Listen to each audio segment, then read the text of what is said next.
प्यारे बच्चों, आज मैं आप लोगों को क्लास 8 बसंत भाग 3 का पाठ सुदामा चरित इसका मैं इजी रूप में एक्सप्लेनेशन करने जा रही हूँ।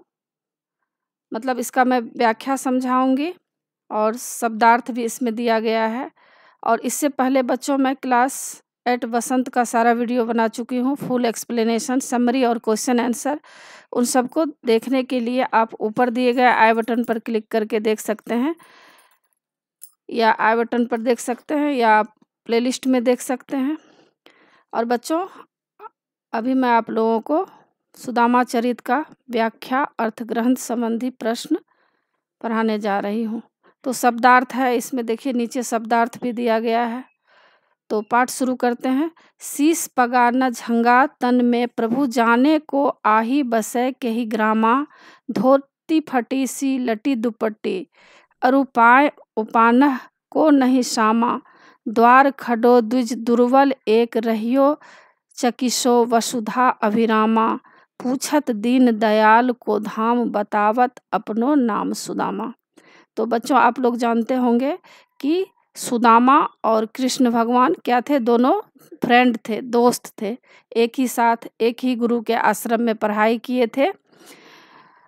तो क्या हुआ, धीरे धीरे जो है सुदामा गरीब हो गए। किस तरह से वो गरीबी का ज़िंदगी बसर करने लगे, और इतने गरीब हो गए कि उनको खाने को भी घर में एक अन्न का दाना भी नहीं था। फिर उनकी जो पत्नी है उनको आग्रह करती हैं कि आपके जो फ्रेंड हैं, आपके जो दोस्त भगवान कृष्ण हैं, जो कि द्वारका के राजा हैं, आप वहाँ जा कर के क्यों नहीं आप कुछ मांगते हैं, कुछ आप हेल्प मांगते हैं, खाने पीने का कुछ सामान भी देंगे, और घर में भी बच्चे लोग भूखे हैं तो कुछ हेल्प मिल जाएगा। तो क्या करते हैं, सुदामा जी पहले तो नहीं जाना चाहते हैं, लेकिन पत्नी के आग्रह पर द्वारका जाते हैं। और द्वारका किस तरह फटे चीटे वस्त्र में जाते हैं, एकदम गरीबी की दशा है, उनके पैर में चप्पल नहीं है, पूरे वस्त्र उनका फटा हुआ है। और जो द्वारका गए हैं तो पैदल ही यात्रा किए हैं। आजकल तो बच्चों देखिए, लोग हवाई जहाज़ से और एरोप्लेन, हवाई जहाज़, ट्रेन से सफ़र करते हैं, लेकिन उस समय क्या था, सफ़र करने के लिए कोई साधन नहीं था, तो लोग काफ़ी दूर दूर तक पैदल ही यात्रा करते थे, महीनों तक पैदल चलते थे।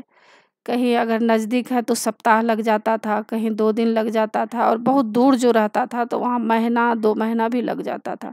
तो किस तरह से सुदामा जो है भगवान कृष्ण के पास गए हैं, और भगवान कृष्ण से किस तरह सुदामा मिले हैं, इसमें इसी का वर्णन किया गया है। तो पाठ शुरू करते हैं। शीस पगा न झंगा तन में प्रभु जाने को आही बसे कही ग्रामा, धोती फटी सी लटी दुपटी अरुपाय उपानह को नहीं सामा, द्वार खरो द्विज दुर्बल एक रहियो चकिशो वसुधा अभिरामा, पूछत दीन दयाल को धाम बतावत अपनो नाम सुदामा। तो शीस का मतलब क्या है बच्चों? देखिए नीचे दिया गया है। शीस का मतलब सिर होता है, पगा का मतलब पगड़ी होता है, झंगा मतलब वस्त्र कुर्ता होता है। तो आप प्रसंग किस तरह से लिखेंगे? प्रसंग इस तरह से लिखेंगे कि प्रस्तुत काव्य पंक्तियां वसंत भाग 3 में संकलित कविता सुदामा चरित से ली गई है। इसके रचयिता नरोत्तम दास जी हैं। बचपन में साथ साथ पढ़ने वाले श्री कृष्ण और सुदामा दोनों क्या थे? मित्र थे।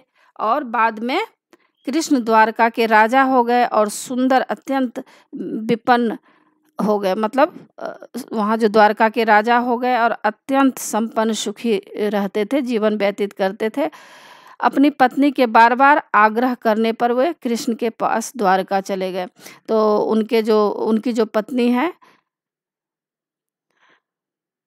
सुदामा जी के, तो सुदामा जी की पत्नी उनको आग्रह किए कि आप द्वारका जाएं, तो द्वारका चले गए। अब देखिए व्याख्या किस तरह लिखेंगे।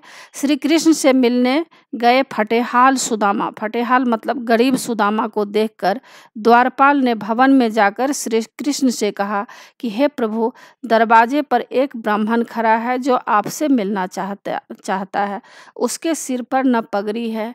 तो यहाँ देख सकते हैं, शीस पगाना झंगा तन में प्रभु जाने को आही बसे कही ग्रामा।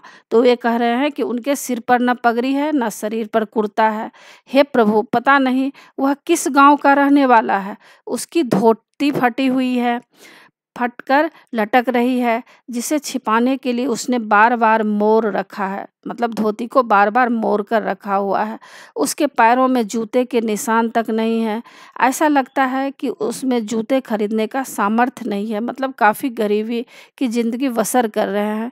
दरवाजे पर खड़ा वह दुर्बल ब्राह्मण द्वारका की धरती की सुंदरता को आश्चर्यचकित देखे जा रहे हैं। वह दीनदयाल श्री कृष्ण का भवन पूछते हुए अपना नाम सुदामा बता रहे हैं। तो यही था बच्चों व्याख्या।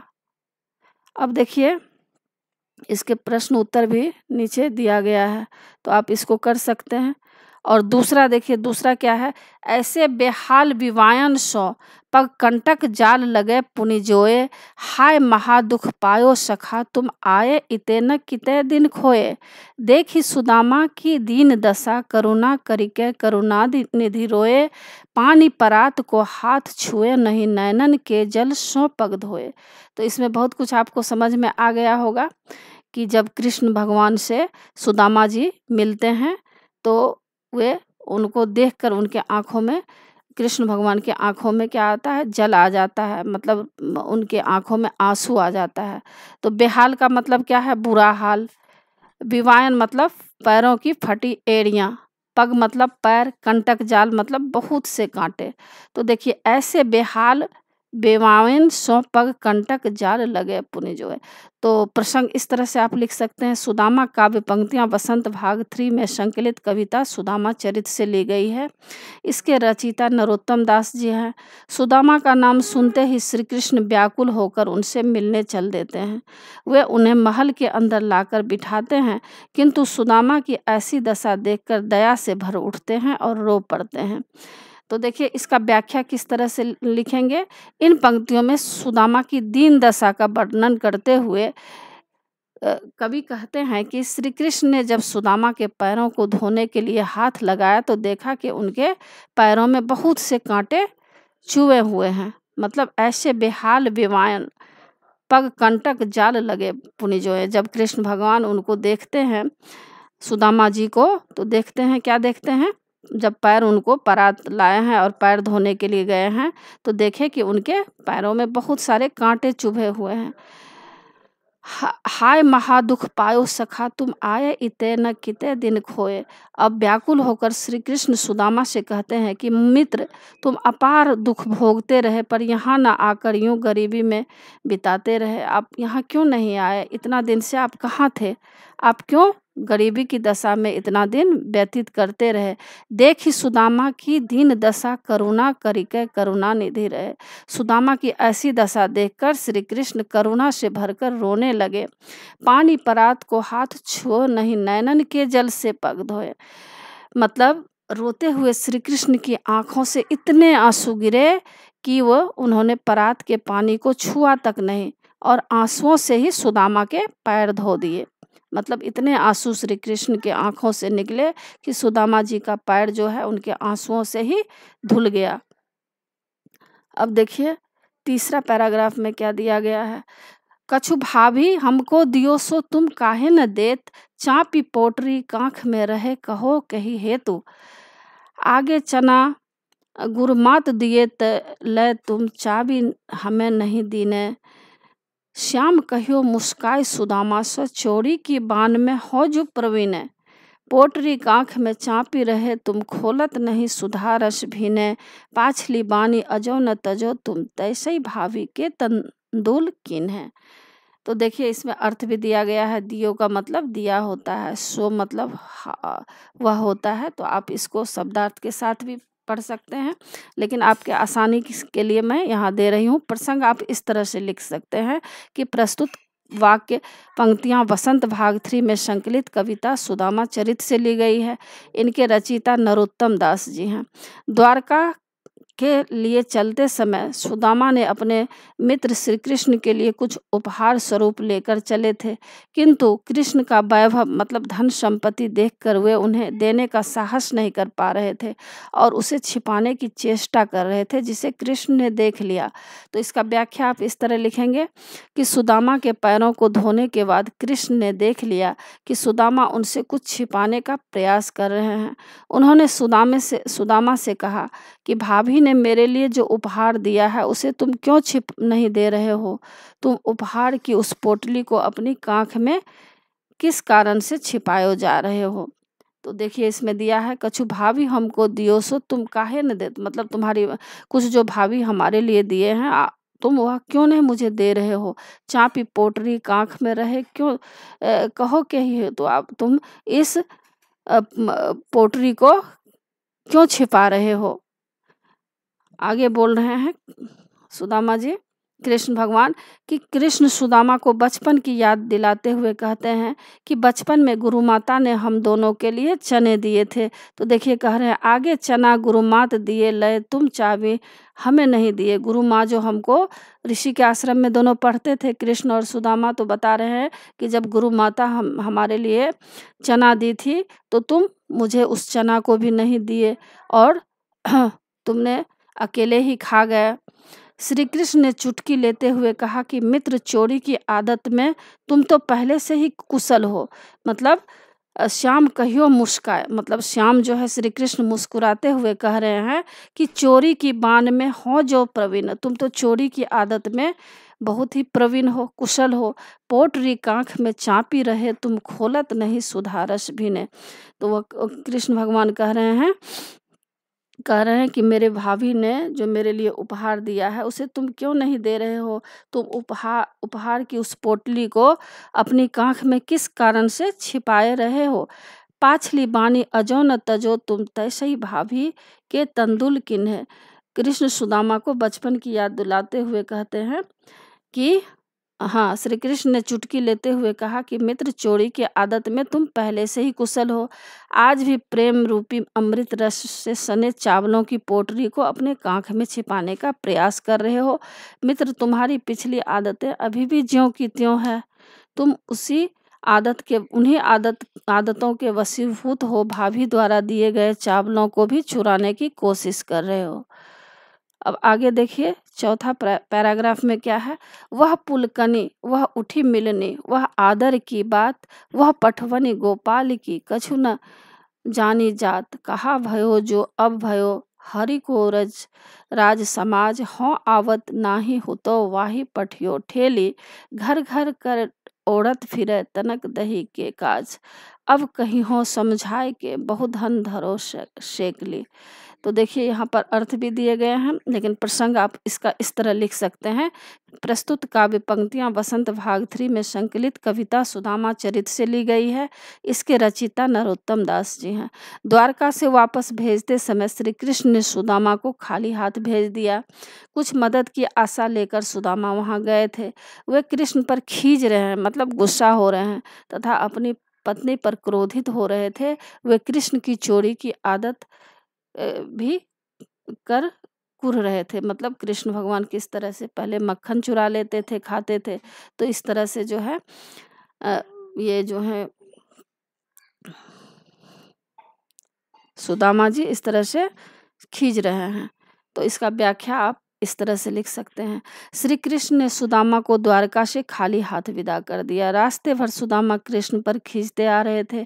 वे सोच रहे थे कि द्वारका में रहते हुए कृष्ण का दौड़ कर मिलना, देखते ही प्रसन्न से भर जाना तथा इतना आदर सम्मान दिया, पर आते समय वहाँ से भेजते समय कुछ नहीं दिया। तो देख सकते हैं, वह पुलकनी उठनी मिलनी वह आदर की बात वह पठवनी गोपाल की कुछ नहीं जाने जात। तो यहाँ पर जो है सुदामा जी कह रहे हैं कि जब कृष्ण से वे मिले हैं तो इतने खुश हो गए, इतने आदर सम्मान दिए, लेकिन आते समय उन्हें कुछ भी नहीं दिए। ऐसा क्यों मतलब किए, इस पर वो कह रहे हैं उन्हें तो मेरी जाति का भी ध्यान न रहा कि ब्राह्मण को खाली हाथ नहीं विदा करनी चाहिए। वे अपने आप से कहते हैं कि कहते हैं कि वही कृष्ण जो जरा सी दही के लिए घर घर हाथ फैलाते घूमता था, क्या हुआ जो अब वह यह द्वारका का राजा बन गया है, अपार धन संपत्ति का मालिक बन गया है, पर आदतें एवं तथा स्वभाव तो उसका वही है जो तब था, मतलब पहले था। जो खुद मांगा करता था वह दूसरों को कैसे कुछ दे सकता है। वह तो अपनी पत्नी पर नाराज होते हैं और कहते हैं कि मैं द्वारका आने वाला ही नहीं था, पर उसी ने बलपूर्वक मुझे भेजा था। अब चलकर कहूँगा कि कृष्ण ने इतना सारा धन दिया है, उसे संभाल कर रखो जिससे यह इधर उधर न हो पाए। अब आगे देखिए पैराग्राफ 5वां है। वै सोई राज समाज बने गजबाज घने मन संभ्रम छायो, कंधो परियों कहूँ मारग भूले की फैरी के मैं द्वारका आयो, भौन विलोक वे को मन लोचत अब सोचत ही सब गांव मझायो, पूछत पारे फिरे सब सो पर झोपड़ी को कहीं खोज न पायो। तो इसमें देखिए अर्थ भी है और प्रसंग आप इस तरह से लिख सकते हैं कि प्रस्तुत काव्य पंक्तियां वसंत भाग 3 में संकलित कविता सुदामा चरित से ली गई है। इसके रचिता नरोत्तम दास जी हैं। सुदामा लौटकर अपने गांव वापस आए और सभी कुछ द्वारका जैसा ही देखकर आश्चर्यचकित रह गए। वे चकित रहकर अपनी झोपड़ी के बारे में पूछते फिरते हैं। उन्हें श्री कृष्ण की महिमा का ज्ञान अब तक न हो पाया था। अब व्याख्या इसका इस तरह लिख सकते हैं कि द्वारका से खाली हाथ लौटे सुदामा जब अपने गांव पहुंचे तो वे आश्चर्यचकित रह गए। उनकी झोपड़ी की जगह श्री कृष्ण के राजमहल जैसा ही शानदार प्रसाद मतलब महल बना चुका था। चारों ओर सब कुछ द्वारका जैसा ही दिखाई दे रहा था।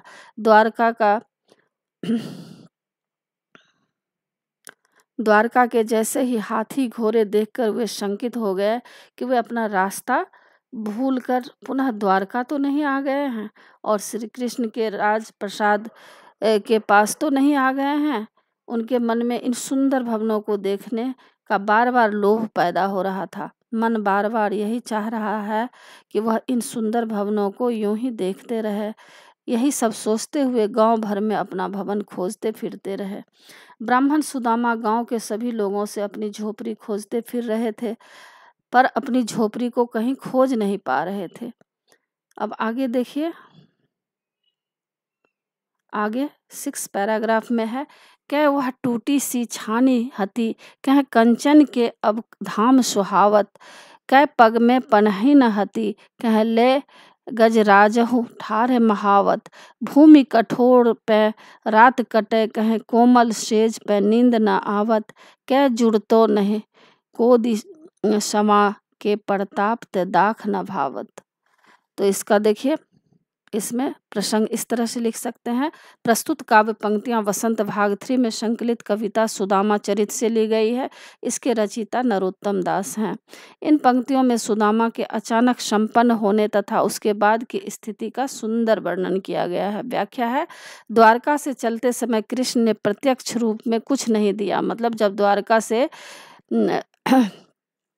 सुदामा जी आ रहे थे तो कृष्ण उनको कुछ दिए नहीं, पर अपरोक्ष रूप में सुदामा को अपने समान ही संपन्न मतलब धनी बना दिया। अब सुदामा के दिन पूरी तरह से बदल चुके थे। कहाँ तो उनके पास टूटे छप्परों वाली झोपड़ी हुआ करती थी और अब वहाँ सोने के सुंदर महल सुशोभित हो रहे हैं। कहाँ तो उनके पैरों में जूते भी नहीं हुआ करते थे, पर अब महावत गजराज लिए उनके चलने का इंतजार करता रहता है। पहले कठोर भूमि पर सोकर रात बितानी पड़ती थी, पर अब तो मुलायम बिस्तरों पर नींद नहीं आती है। पहले खाने के लिए शवा तथा कोदो जैसा मोटा सा घटिया किस्म का अनाज भी नहीं मिलता था, पर अब प्रभु की कृपा से मीठे अंगूर सूखे मेवे भी अच्छे नहीं लगते हैं, अर्थात अब मधुर तथा स्वादिष्ट व्यंजन खाने को जी नहीं करता है। तो यही था बच्चों, पूरा इसमें देखिए व्याख्या और प्रसंग आपको मैं पढ़ा चुकी हूँ और नीचे एग्जाम के लिए प्रश्न उत्तर भी है। पहला प्रश्न है, सुदामा की दीन दशा देखकर श्री कृष्ण की क्या मनोदशा हुई, अपने शब्दों में लिखिए। उत्तर, सुदामा श्री कृष्ण के गुरु भाई सहपाठी बचपन के घनिष्ठ मित्र थे। कालांतर में कृष्ण द्वारका के राजा बन गए। अपने बचपन के मित्र को ऐसी दयनीय दशा में देखकर उनका मन करुणा से भर गया। सुदामा के कांटों तथा विवाहियाँ युक्त पैर देखकर कृष्ण बहुत दुखी हुए तथा वे रो पड़े। दूसरा प्रश्न है, पानी परात में हाथ छियो नहीं, नैनन के जल सौ पग धोए। पंक्ति में वर्णित भाव का वर्णन अपने शब्दों में कीजिए। उत्तर, इस पंक्ति में निहित भाव यह है कि कृष्ण अपने बचपन के मित्र की ऐसी दीनहीन दशा देखकर बहुत दुखी होते हैं। वे स्वयं राजा थे और उनका मित्र घोर गरीबी में जीवन बिता रहे थे। कृष्ण एक सच्चे मित्र की तरह बहुत दुखी हुए और रो पड़े। उन्होंने उनके पैर धोने के लिए परात में पानी को छुआ तक नहीं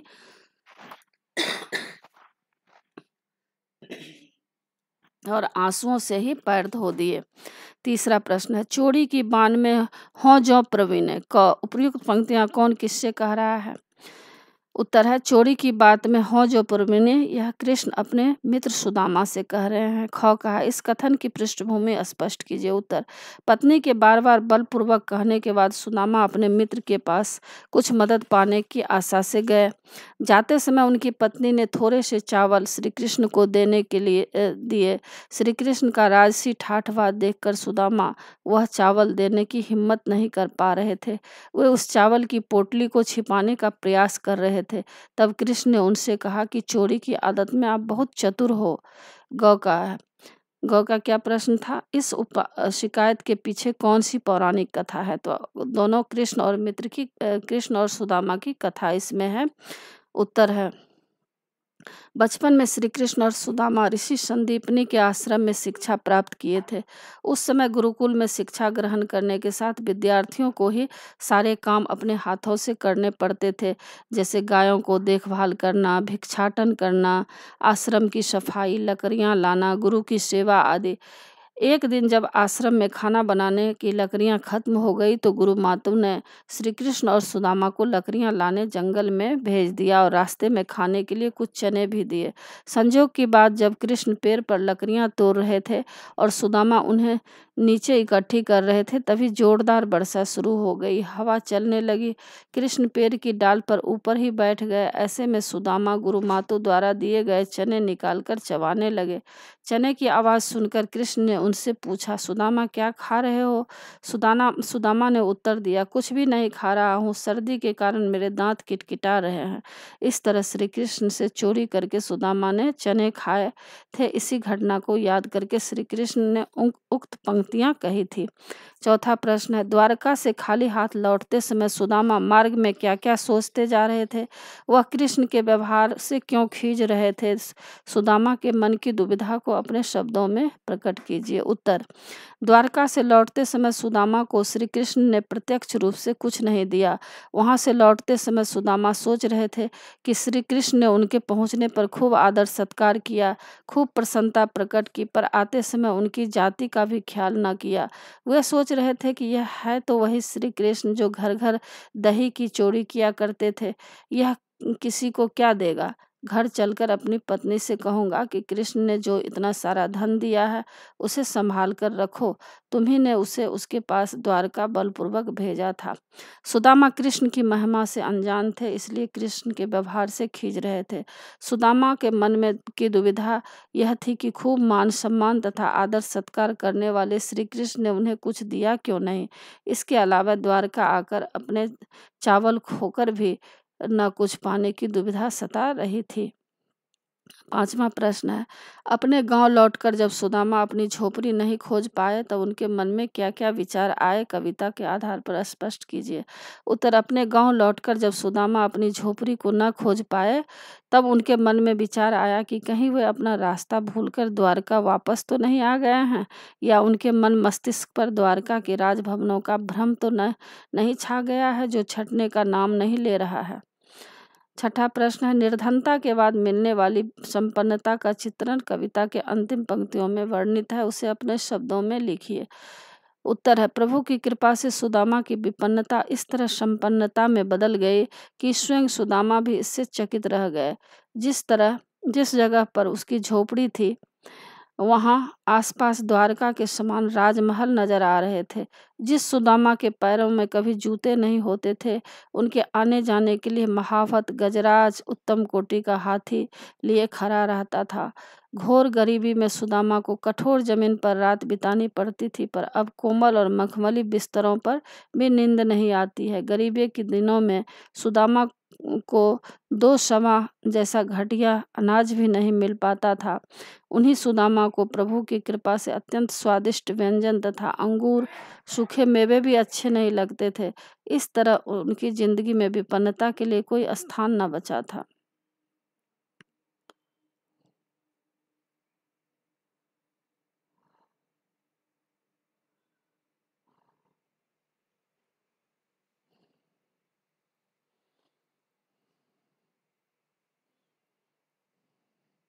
तो इसी के साथ बच्चों पाठ की समाप्ति होती है।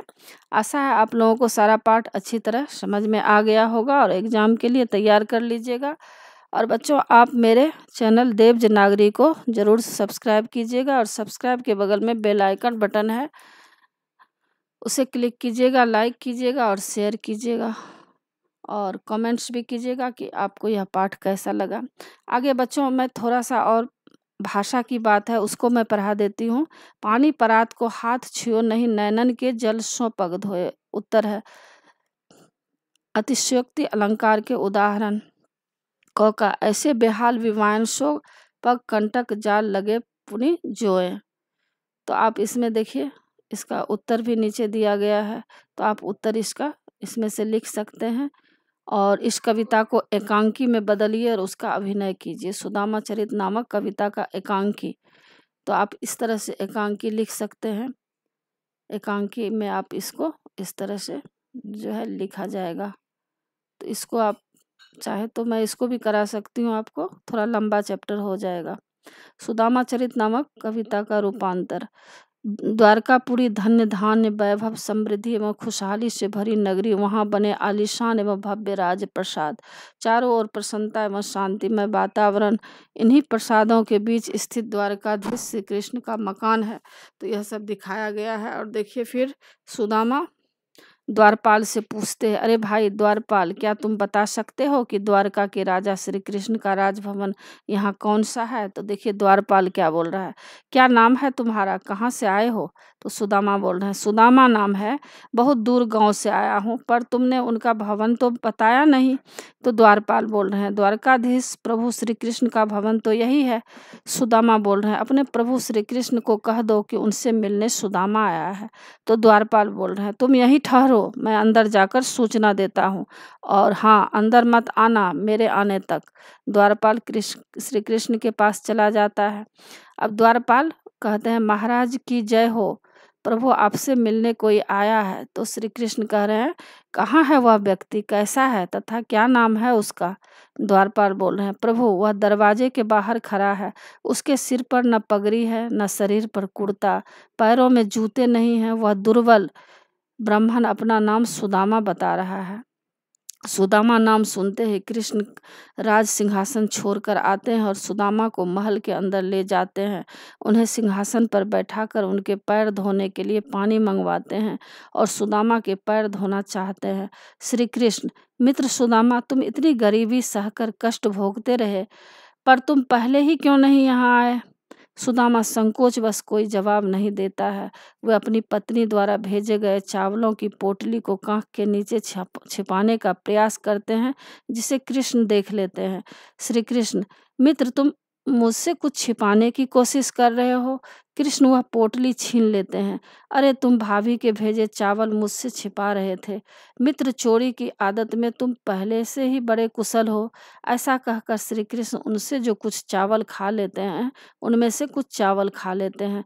सुदामा उनके यहाँ कुछ दिन बिताकर अपने गांव वापस विदा होते हैं। श्री कृष्ण उन्हें प्रत्यक्ष में कुछ नहीं देते हैं, जिससे सुदामा श्री कृष्ण पर खींचते हुए वापस आते हैं। सुदामा, कृष्ण तो दिखावे के लिए कितना आदर सत्कार करता रहा, पर आते समय कुछ भी नहीं दिया। यह भी सोचा नहीं कि ब्राह्मण को खाली हाथ विदा नहीं करते हैं। अरे वह वही कृष्ण है जो जरा सी दही के लिए हाथ फैलाए फिरता था।